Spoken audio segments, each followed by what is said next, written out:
Kepemimpinan Oli Dondo Kambe dan Stephen Kando selaku Gubernur dan Wakil Gubernur Sulawesi Utara sudah menginjak 1 tahun di periode kedua.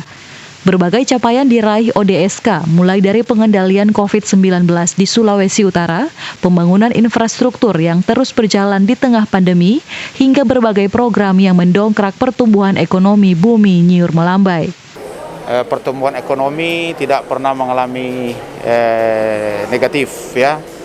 Selalu positif kalau dibandingkan dengan daerah yang lain, karena kan situasi sekarang dalam situasi yang COVID, tapi ekonomi di Sulawesi Utara masih bergerak.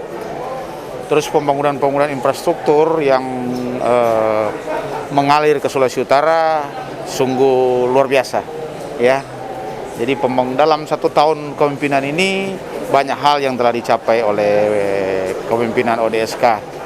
Nah, kita berharap ke depan walaupun dalam situasi COVID masih tetap bertahan capaian-capaian ini yang mungkin ke depan lebih ditingkatkan. Ya, kita tahu bersama bahwa pembangunan infrastruktur yang sudah diselesaikan termasuk tol, ya kan, dan rencana ke depan tol Amurang, Manado Amurang, dan bandara yang ada di Siau itu luar biasa. Kemarin kita ke sana, itu akan diresmikan oleh Pak Presiden, ya, kalau tidak bulan Maret bulan depan.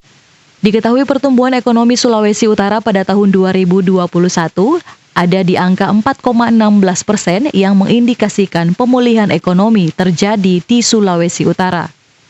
Regina Mangkei melaporkan untuk Kawan Wa TV.